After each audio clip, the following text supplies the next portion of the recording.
Again, just a review of the past 3 weeks. Week 1, love your enemies and pray for those who persecute you. Right? And so, makita nyo naman kanina, minahal talaga ni Mayweather si Pacquiao, ang dami niyang hugs. No? So, love your enemies, okay? And pray for Mayweather, okay? Number 2, sell all your possessions and give it to the poor. Whatever you're holding on to, whether it's money, it's ambition, it's dream, di sinasabi ni Lord, dapat wala kang ambition sa buhay, dapat di ka successful, but are you willing to give that up and not hold on to that and run to Jesus? Okay, and thirdly, hate your family and bear the cross daily and follow Jesus. We talked about how your love for Jesus must be so supreme that all other relationships that we have, relationships that we love, compared to our love for Jesus, seems like hate. We don't really hate them. It just seems like hate because of our supreme love for Jesus. Na priority pa rin si Jesus. Pag sinabi mo, love ko si Lord, ibig sabihin yan, siya ang may say sa bawat desisyon ng buhay natin, sa bawat actions na gagawin natin. It would go back because of my love for Jesus. And again, if you weren't here for the past 3 weeks, we have our podcast. You can download it in our website, victorygreenhills.org. And also in our YouTube, meron po tayong channel, Victory Green Hills TV, for that. So you can watch it there. Now, the question we always ask for the past 3 weeks, would you follow Jesus on His terms? Okay? Willing ba talaga kayong i-follow? Tayo, willing ba talaga natin i-follow si Jesus on His terms and not our terms? Not on our own convenience. Okay? But really, out of what He said, am I really willing to follow? Even when things don't add up, am I willing to follow? Okay, when things get inconvenient, am I willing to follow? When I'm pushed to do something that Christ has called me to do, and I know it's hard, am I still willing to follow, or will I just be part of the crowd that looks at the people whom God has used throughout history? Would you follow Jesus on His terms? Today, we'll look at another thing that Jesus said that I know most of us here, kasi isa sa mga pinaka-Lord ng mga tao ngayon is the convenience. Dapat convenient. Dapat hindi mahirap. Di ba nagre-reklamo tayo if it's hard, when things get hard, when life gets hard, what do? We complain, we grumble. But then the Lord was setting us up for something that He said that might disappoint you. But then He said, this is the life of a Christian. Now, before I read the word, I want to give us a background of our text. Okay? Yung babasahin natin ngayon, the background is, this is the last night. This is the night before Jesus is to die. All of the events of these several chapters take place on that night. We're looking at John 15 onwards, but we'll just focus on John 15. Jesus is dealing with His disciples for the last time prior to His crucifixion. Mamamatay na eh. So ginather niya ulit yung mga disciples niya. And up until this chapter, before morning, Jesus had been dealing with them on terms of comfort. That is, alam ni Jesus, mamamatay na ako eh. So, yung ibang mga disciples nagda-doubt na. Naku, totoo bang mangyari to? Totoo bang mamamatay siya? Totoo bang, di ba, is this really going to happen? And so all of them, they were doubtful.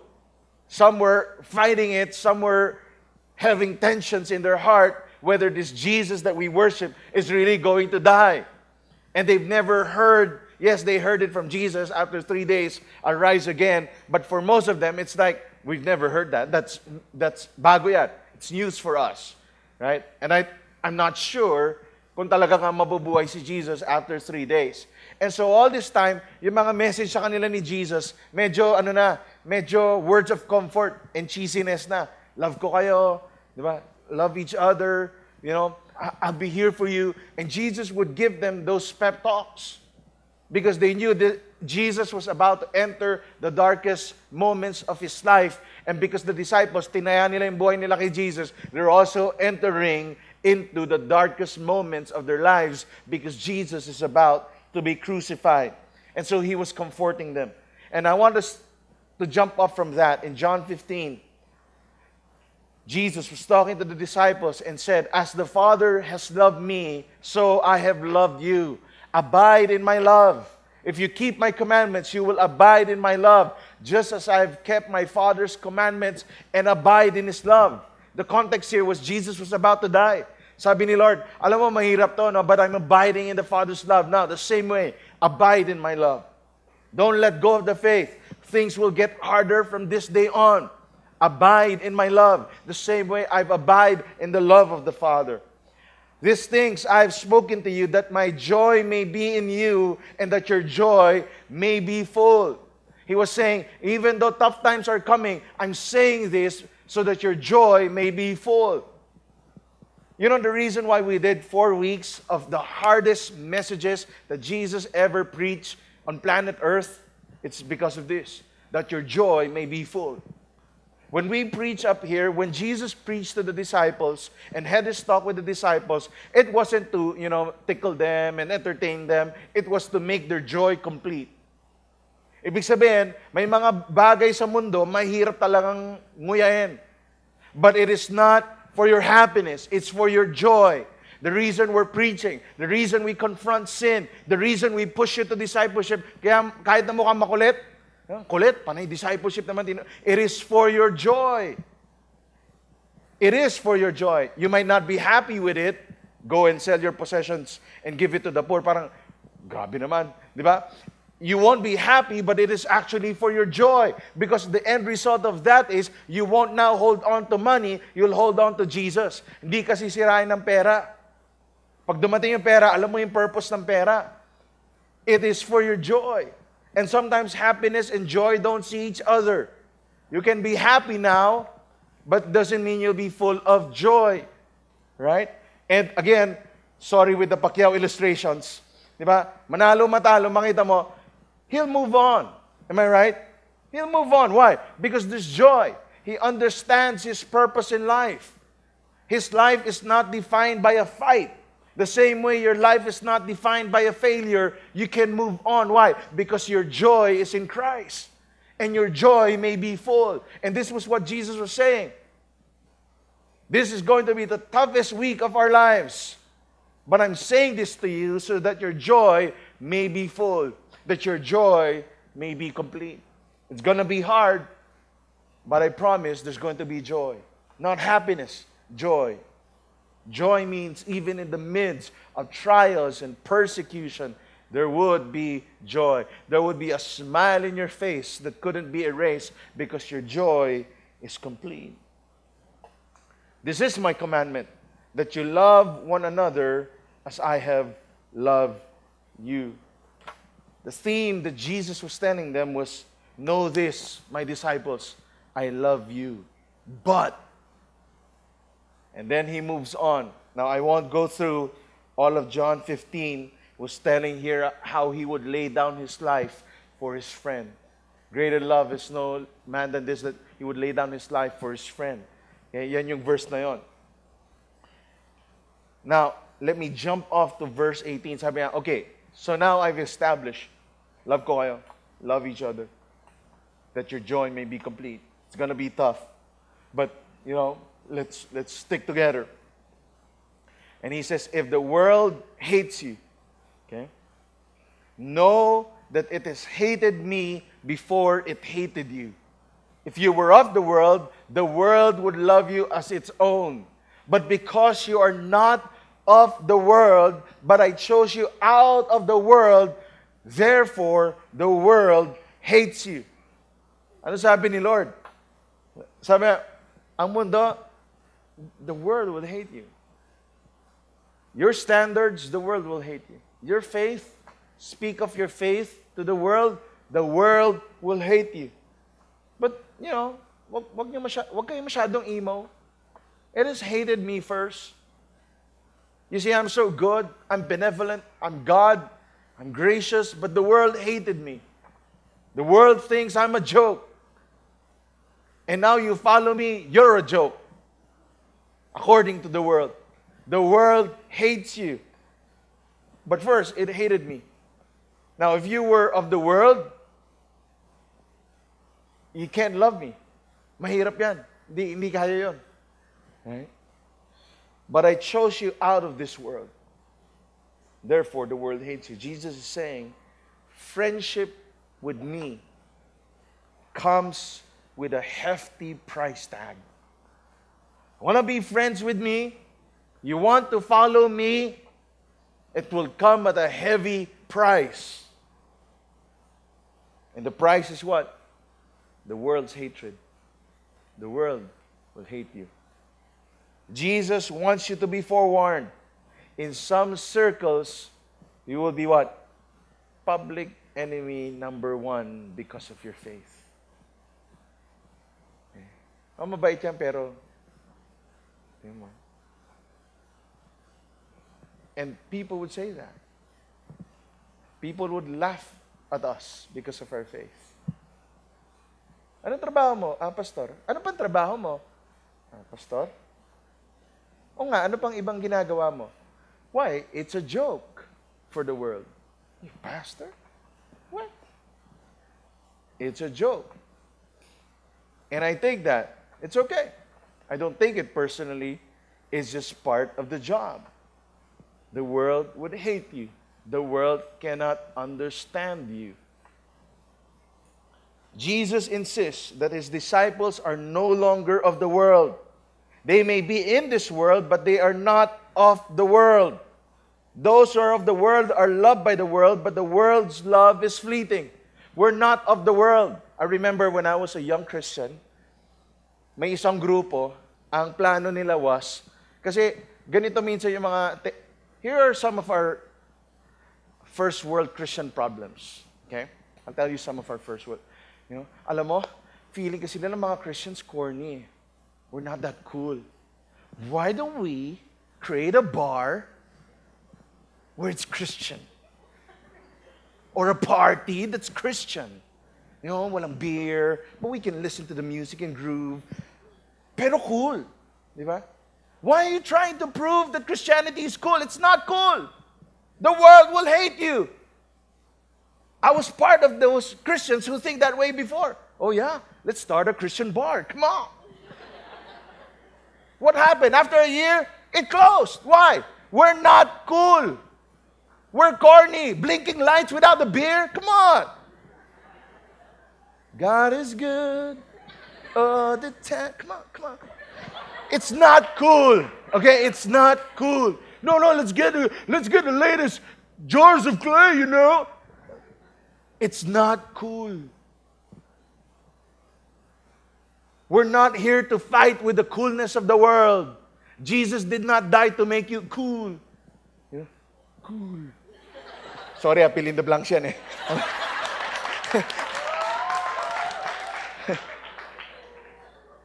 Those are our problems. Oy, dapat, you know what we need to do? We need to put millions of pesos to make sure that our kids' church has playground, Xbox, LED hologram kids' church teacher. We're not cool. We're not called to be cool. In fact, if we spoil you, you'll never be disciples. You'll be so happy to attend church, you don't want to leave church. But God commands us to be the church. Not stay in church, be the church outside. So it's not cool. It's not really cool to be a Christian. But Jesus was saying, love one another. Why? Sabi niya, malayo ang pag-ibig ng mundo sa pag-ibig ng mga Kristiyano. It's different. And that's how you win the world. Why? The world's love is fleeting. You can be loved one moment and rejected the next. Okay? You can be loved one moment and rejected the next. Remember the story of si Amalayer? Hated by the world. You know who reached out to her? When everybody was lambasting her on social media. A tiny church somewhere in, I think, Antipolo. Reached out to her, emailed, Facebook messaged her, please come to our church. We love you, we accept you, you made a mistake, but you know what? we're here for you. Now she's in full-time ministry, preaching the word. Why? The love of the world is fleeting. Today, they'll clap at you. Woo, panalo, yeah, galing. But if you lose, you're as good as your last performance. Yung mga 70s dito, sino yung mga sikat na artista nung 70s? Wala akong alam, 19 na ako eh. 80s ako eh, no? Mismo yung 80s, di ba? Yung mga sobrang gustong-gusto, may poster ka ni Vanilla Ice, nung 90s, di ba? Nasaan na sila ngayon? Hindi mo nga sila iniisip eh. Yeah.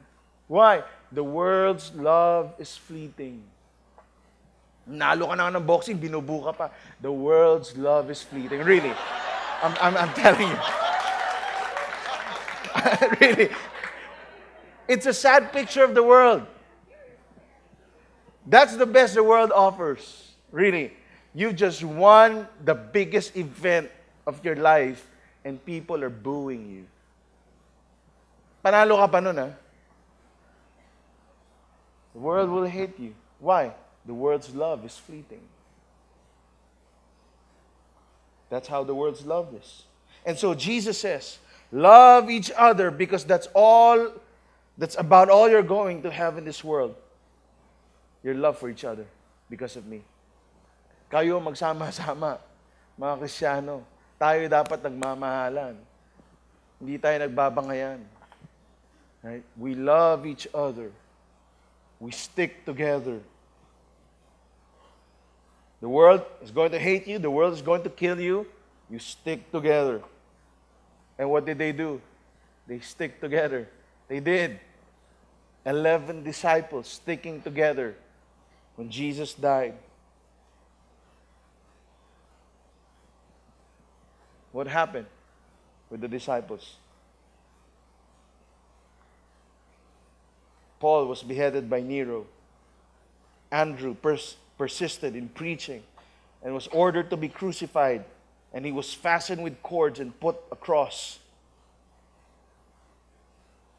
Peter crucified upside down for his faith.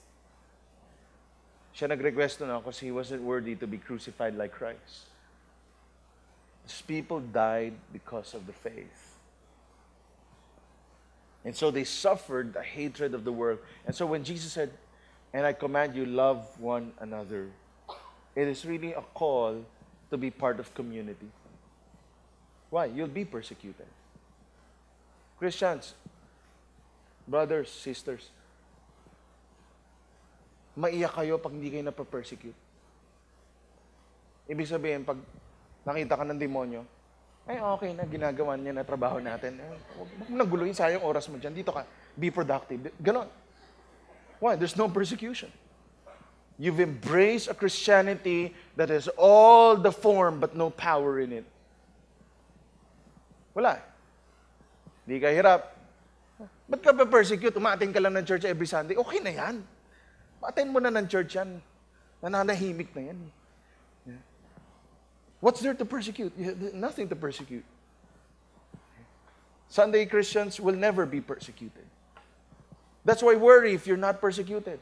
It means I'm not doing, siguro wala akong ginagawa for the Lord, no? Baka pag nakita ka pa ng devil, balalala, di ba? Gumaganon pa siya. Wow, ah. Di ba? Why? Because Christians, the question for Christians is not, will I be persecuted? Yes, you will be persecuted. The question is when. It's not will I. You will be persecuted. The world will hate you because of your standards. You'll have to say no to some deals. You'll have to say no to some relationships. Why? It doesn't jive with my faith. I love God more than any other relationship that it seems like hatred. And so I need to make sacrifices. And I know doesn't sound like persecution like they have in Middle East, but it's persecution in modern day times for us. Iba kasi yung persecution dati at saka ngayon. Pero the same spirit. Okay? And I don't want to soften the persecution that we face in a modern world. But we do face persecution because of our faith.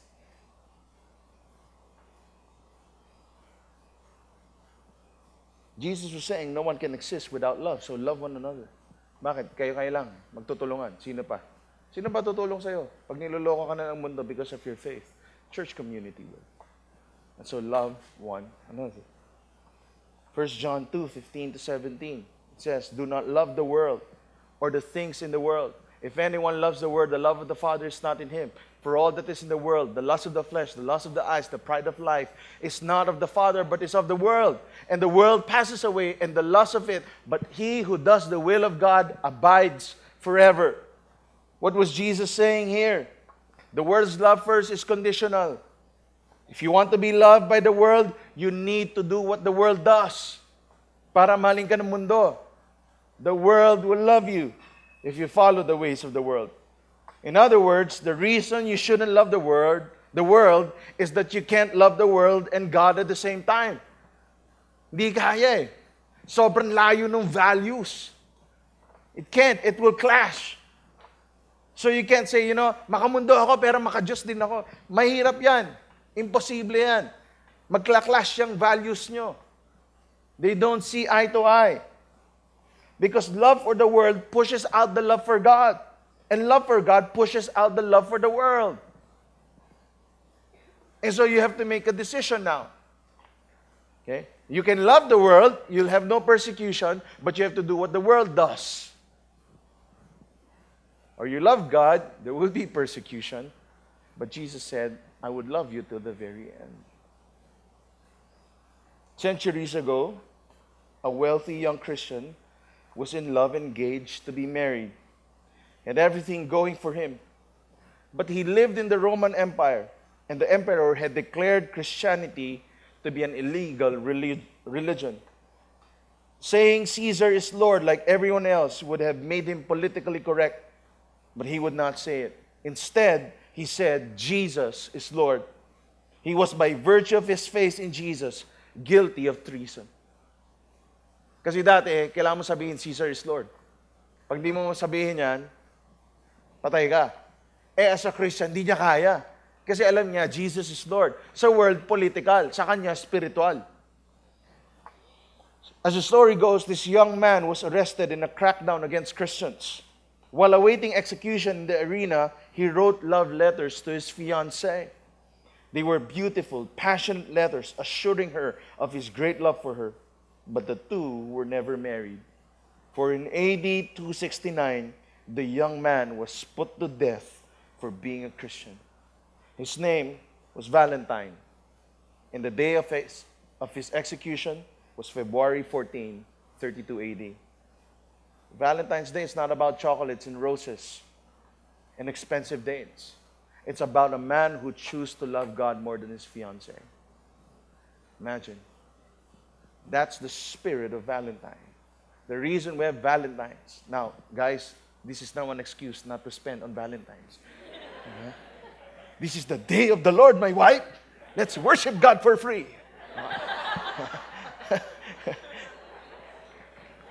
Pumalakpak yung mga walang pera. Pero grabe, no? Kung paano baguhin ng mundo yung kultura ng Valentine. This is the history of Valentine's. That's why he was called a saint. Because he died for his faith. This was the problem of the rich young ruler in week number 2. He loved his riches more than God. You cannot love both. You can't. Love for Jesus must be so supreme that all other love looks like hate. How are we on that department? Verse 20. Remember the word that I said to you. A servant is not greater than his master. If they persecuted me, they will also persecute you. If they kept my word, they will keep yours also.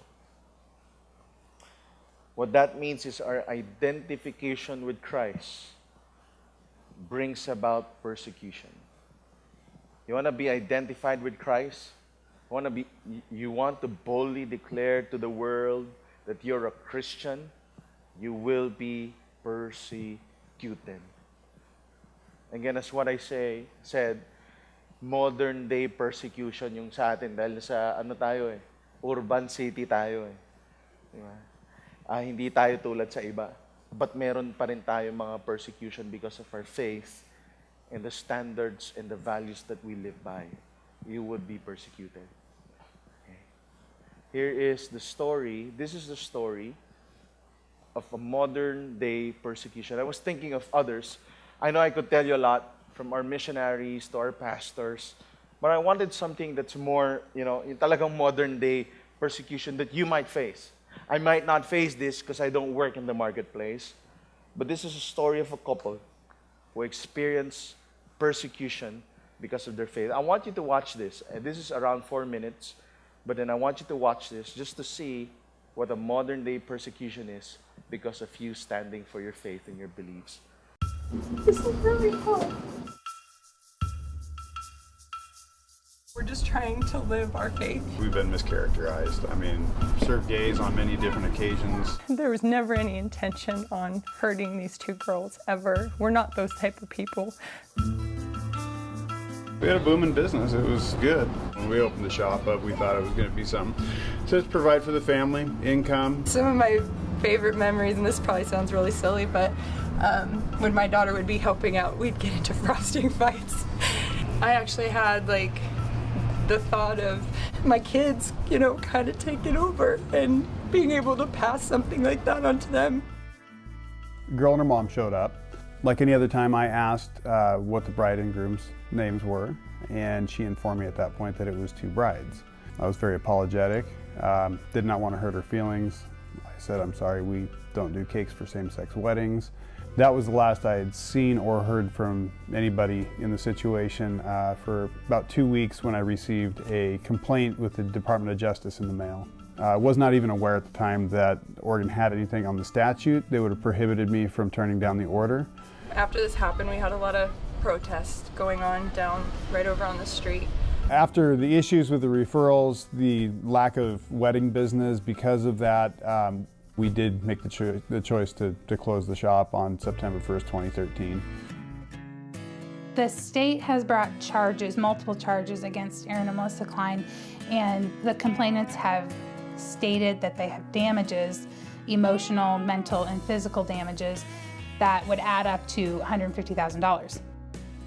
There was no doctor, there was no psychologist, no expert testimony at all. The damages that they're claiming were absolutely not caused by us. People also don't understand that it's the hardest decision to make because you don't want to hurt people, and that's not what our intention was at all. And I just wish more people could understand that about us, that it wasn't them as a couple. We served them in the past, and it had to do with their event. We just couldn't, that particular event couldn't partake in.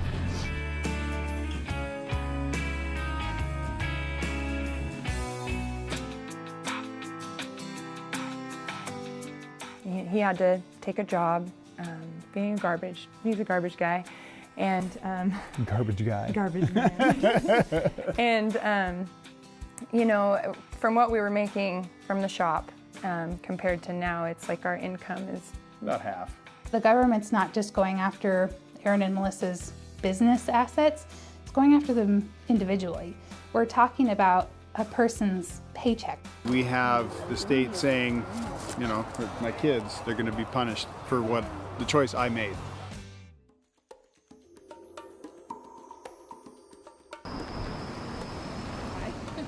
What's a fair punishment for denying people their civil rights? How serious of a crime is that to refuse service to someone? Is this the first time? I'd say like a warning, but... Tough question, really. I mean... I don't agree with that law, so I don't think they should be punished. I think there should be a fine because they broke the law. If they won't sell you a cake, go to a different bakery. I think the market is probably the better way to go about doing punishment rather than fining them. They should definitely be fined or something. It's not fair to not make a cake or something. Like, it's a cake. 5,000, I don't know. 20 euros. Maybe she should have to pay for the wedding. We're just trying to live our faith, and we're trying to live how we feel God wants us to live. And, you know, we're not out there trying to offend somebody or make somebody feel bad or hurt their feelings. But, you know, we have to make choices for ourselves. I don't think we should be able to force anybody to go against their beliefs in this country. I think that we all can live, you know, peaceably together without having to force our will on somebody else. And that's what this situation has really turned into. Can somebody force somebody else to do something against their will? And the state of Oregon has said, yes, you can. Just because I own a business shouldn't mean that I can't have a religious belief and be able to practice my religion in my workplace. And I think that everybody should be able to do that. Right? This is, again, a story of modern day persecution. Actually, a group tried to go fund it through open source funding, and even the open source funding closed them down. They said, you can't do that. You can't fund this couple for that, for their beliefs. And so it's a sad thing because that's what we face. And this is what Jesus was warning us. Because of your faith, people will misunderstand you, people will hate you. You might have the best intentions and they won't even see that because of your faith in Christ. Jesus ended with this. He said, but all these things they will do to you on the account of my name, because they do not know him who sent me. People might do bad things and persecute you. And he said, they'll do it on the account of my name, because you identified with me as a follower and a disciple of Jesus. What do we do? I hope the last thing you'll do is to go out on the streets and rally. That's not how we do it. That's not how Christians do it. That's the least thing that should be on your mind. Minsan gusto mo kasi laban tulad ng laban sa mundo eh. You don't fight that way. Right? The world will persecute Christians because they don't know God. So what's the long-term solution? The long-term solution is for people to know God. And that's where the church comes in. We have a part to play. We have a role to play. Our persecutors don't know the one true God. Yung mga office mate mo na pinagtatawanan ka, they do it. Why? Because they don't know God. You know God. People who might laugh at your beliefs and persecute you because of your attitude and because parang feeling nila hindi ka naman lalaban, because they don't know God. Jesus said, don't take it personally. Persecution is not your fault. Persecution is ultimately directed against me. Instead of becoming angry with unbelievers, we need to pray that we would have compassion for them. And that's what Jesus was saying. Right? Don't fight fire with fire. Right? Hindi ganon. I've received persecutions, whether it's in social media, whether it's a write-up in a paper. I've received that. Why? Because of my faith. I blogged about something, it reached them. Who would have thought it would reach them? They get it? What do? Do you blog to fight that write-up? No. You stay quiet and you pray for them. Because that's not how we fight. How do we fight? We disciple. We disciple to the point that we'll be reaching now influencers in society, and they would now have a change of heart and a change of mind. It's long-term strategy. The past 3 weeks, we have asked you to come, and I want us to land this series. Okay? For the past 3 weeks, we've asked you to come to a point of surrender to the Lordship of Jesus Christ. Okay? Why did we do that? Because there's no other way to call you forth to do what God has called you unless you first surrender to the kingship and the lordship of Jesus. Okay? What that means is, when I face God in heaven, and God would ask me, have you been faithful in preaching the word to your church?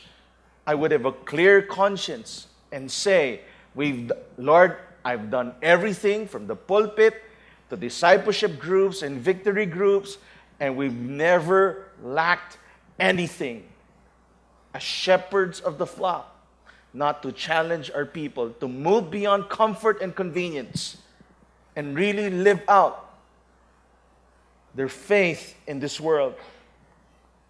So we've asked you to come to that point of surrender to the Lordship of Jesus Christ. That would be on your hands now, not mine. Okay? That would be you. One day you'll face God, one day.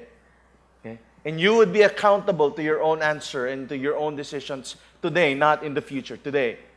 Okay? Not 5 years or when you're in heaven. It's going to be now.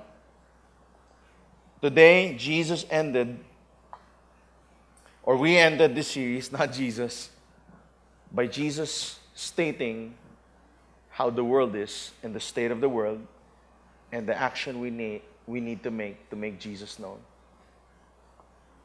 So this week, I want to end with a challenge for you. Number one, to make Jesus Lord. Okay? If you're here today and you know deep in your heart you're not a disciple of Jesus, again, walang force to. I'm not forcing you. Okay? Some of you might need to take more time. Okay? It's okay. You have till next week. No, okay, but really, you pray about it. Again, sabi ng last week, di ba? Count the cost. Sit down and count. And I've asked you to count the cost. I've asked you to sit down and pray this to God. Am I doing something about my faith? Am I surrendered under the kingship of Jesus? Am I really a follower of Jesus? Are you willing to count the cost? Now, if you've counted the cost, the past 3 weeks, with so many weeks for you to count the cost of following Jesus. Okay? And so that's my first challenge. Make Jesus the Lord of your life. Second challenge is this. We know the state of the world. We know where this is going if the church won't do its job. When the church entertains and the church makes you laugh and the church makes you comfortable, the world will be laughing at us and hell will be laughing at us. Let them stay there, let them grow, but keep them as crowds. It's okay. So the next challenge is, would I take part in the command and the commission of God for the church to go and make disciples? Because if you say yes to the second one, there's two things you need to do. Number one is to be discipled. Okay? Ibig sabihin, may taong who will speak into your life. Okay? Kasi pag wala kang discipleship at walang tumutulong sa'yo, ano nangyari? Nagiging para tayong mga loose cannons paglabas. Ibig sabihin yan, pag nakikipag-usap ka sa tao sa labas, tactless, offensive, sobra, walang strategy. Bakit? Nobody's speaking to your life.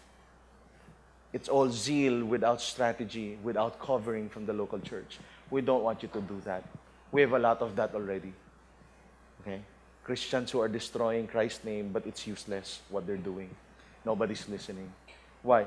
Because it's not the right way to engage our culture. Okay? Kung di ka nagpapadisciple, high probability you'll end up that way. Why? Because you don't want anybody to speak into your life. Pride would set in. You need to be part of church community. If you're saying, I want to be a disciple of Christ, number one, are you willing to be discipled?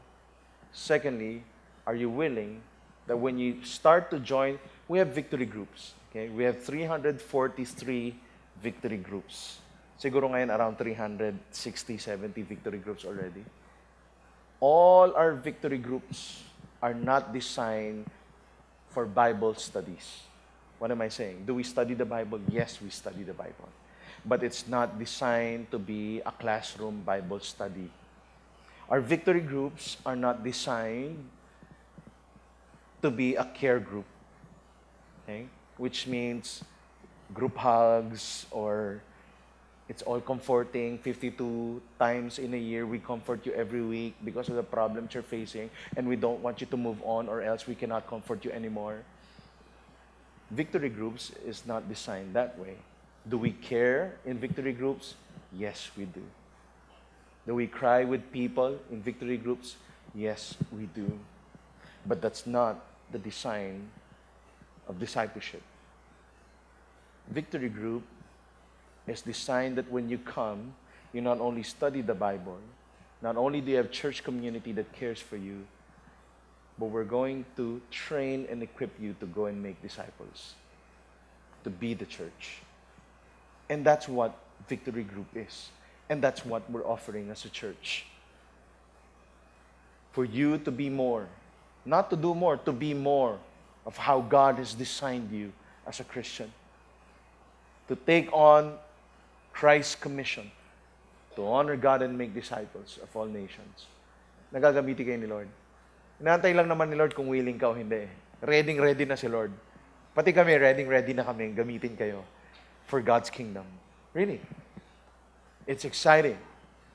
But first, are you willing to be part of that? It's going to be your choice. Again, not mine. The ball, again, I pass to you. The ball is in your hands. The question now is, are you going to do something about it? Okay. Again, please, I'm not, sana hindi to guilt trip ha. Okay. Yung iba sa inyo, hindi, attendee lang talaga ako. Okay lang, babatiin pa rin kita next week. It's okay. But what I'm saying is, at least I can come before the Lord and say, Lord, nasabi ko. Lord, malinaw. Hindi ko lang sinabi, ang dami pang opportunities. We've done our part. It's up to you now to take the challenge. And say, Lord, I'm taking that challenge this year. I'm going to be the church. I'm swallowing the hard teachings of Jesus. But I know I can because I'm a disciple of Christ, and Christ has called me to do this. Therefore, Christ has given me the power to live this out.